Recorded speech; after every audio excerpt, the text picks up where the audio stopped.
では、イ・テギョン先生、お願いしましょう。はいはい。じゃあ、イ・テギョン先生をこちらにお呼びすることにします。今、韓国に在住の脱北者の方なんですけれども、北総在日同胞協会会長のイ・テギョン先生でいらっしゃいます。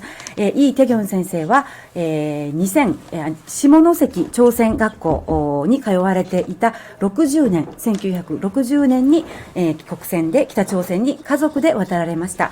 2005年に脱北され、2009年無事に韓国に入国されました。で、いろいろ活動をね、この帰国事業に関する活動をなさっているんですけれども、今日はご自分のご経験について、はい、よろしくお願いいたします。北総在日同胞協会会長イ・テギョンです。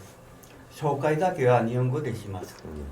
はい、私は日本で朝鮮学校職2年生の時北総されました。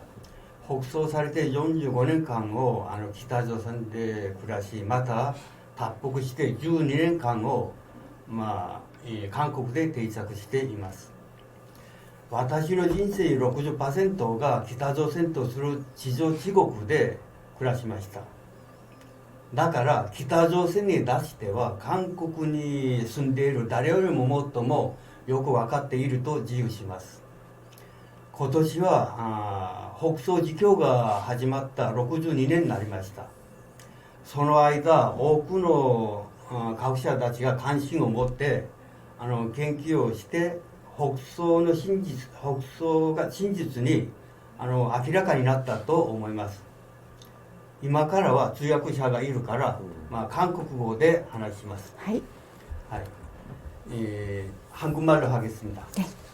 네, 돌이켜 보면 제가 그 19가지의 호칭을 가지고 있습니다. 태어나서 부모님들이 지어주신 이름과 또 일본 이름, 또 조센징, 또 제일동포라고 불렸고, 북한에 가서는 귀국자로 불렸으며 원주민들의 그 기분에 따라서 귀포, 제포, 또 이 반쪽발이로 불렸고, 한국에 와서는 탈북자, 세토민, 북한 이탈주민, 실향민, 기순자로도 불리고 있습니다. 나의 정체성으로 볼 때는 삼국을 떠다니는 집시, 또 이방인, 부평초라는 그런 닉네임을 가지고 있고, 학술적으로 볼 때는 유괴 옥류자라고 불립니다.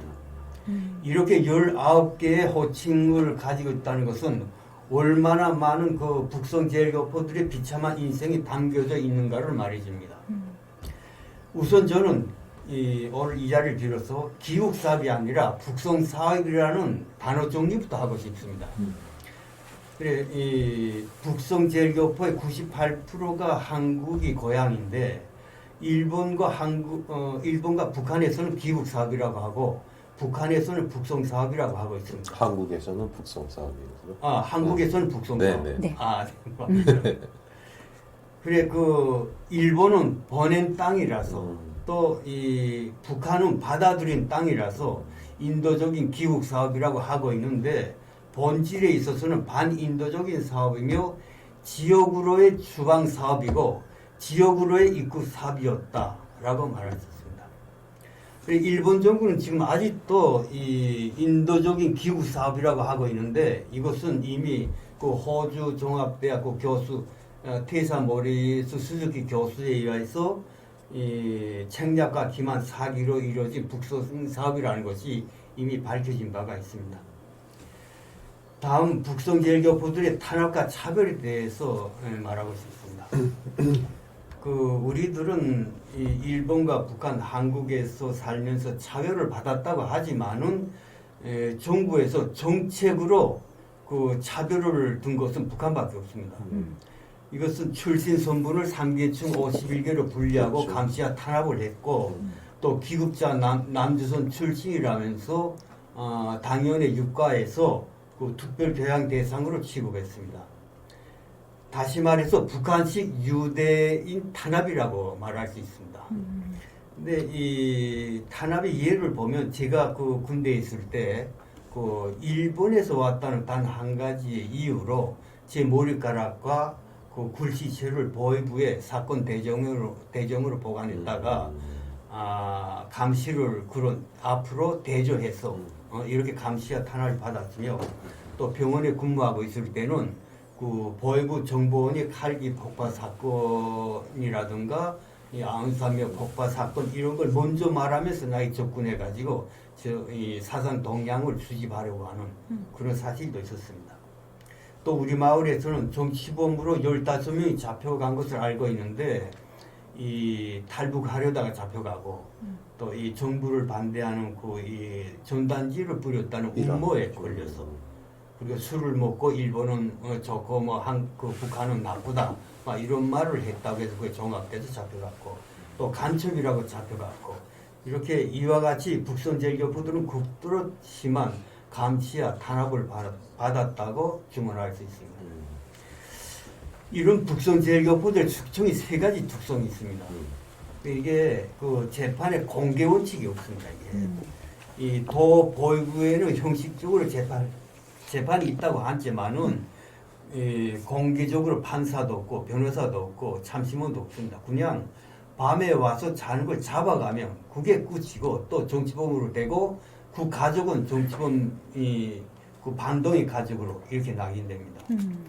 근데 두 번째 특징은 이 가족과 친척들에게 왜 잡혀갔으며 어디로 잡혀갔으며 살아있는지 죽었는지 생사도 모릅니다. 근데 세 번째 특징은 이 그 정치범 수용소에 한번 가게 되면 시체가 되어서도 나오지 못한다는 것입니다. 일부 그 혁명화 구역에 들어갔다 나온 사람들은 일부는 있지만은 완전 통제 구역이라는 정치범 수용소에 들어가서는 살아나온 사람이 한 사람도 없습니다.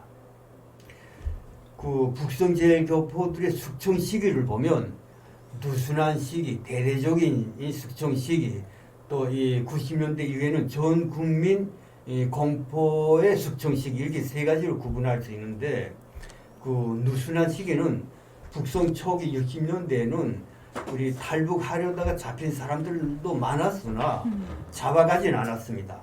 잡아가지 않고 정치범 수용소에 잡아가지 않고 다만 교양 대상으로 됐다는 것입니다.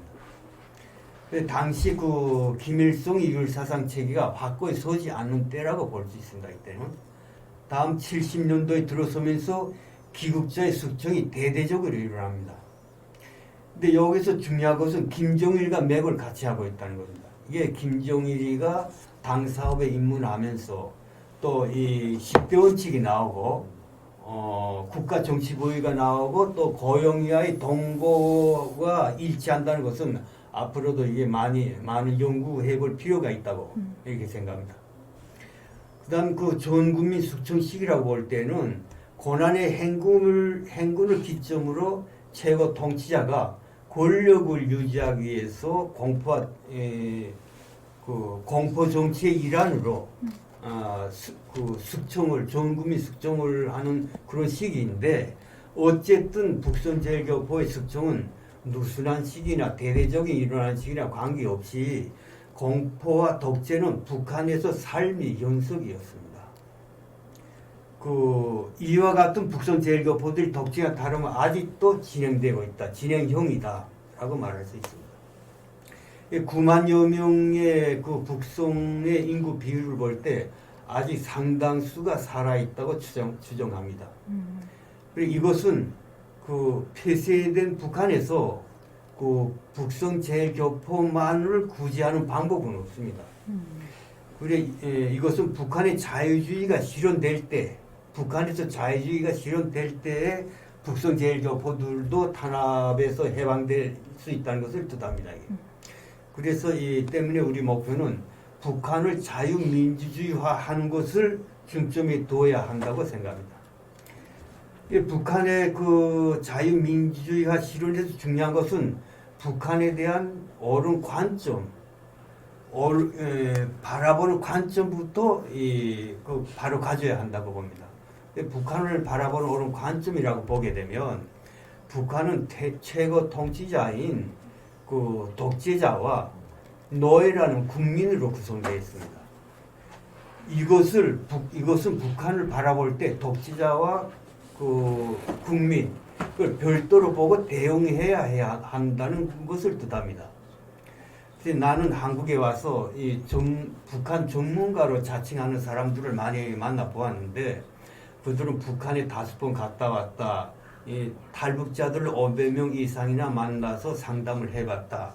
또 북한학을 전공했고 논문을 썼으며 북한에 대하여 안 만큼 다 알고 있다.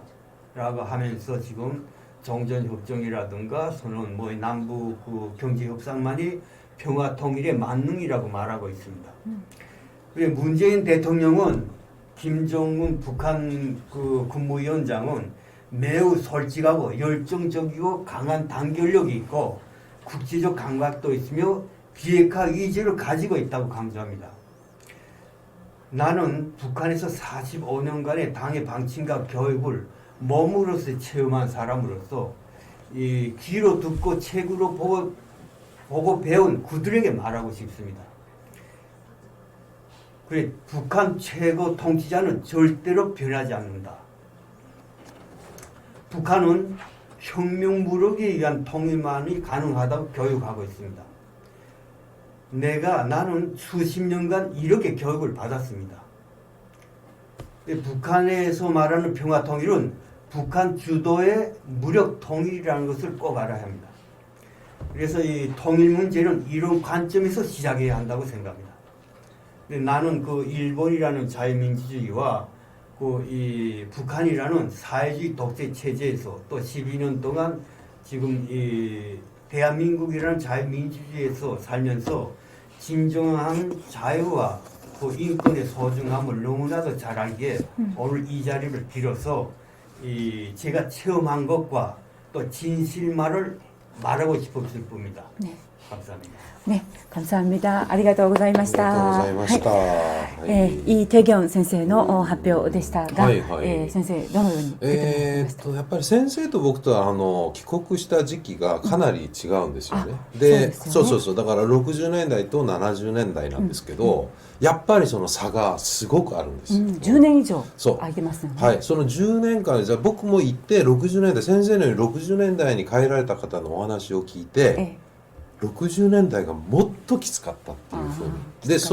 で大体政治案収容所とかに、その犠牲者になった方70年代以降の方もいらっしゃいますけども、60年代にこうやって帰られた方に対する仕打ちがかなりひどかった。そんな聞いてますけど、また今日聞いて、改めて実感が湧きましたね。수고하셨습니다. 감사합니다.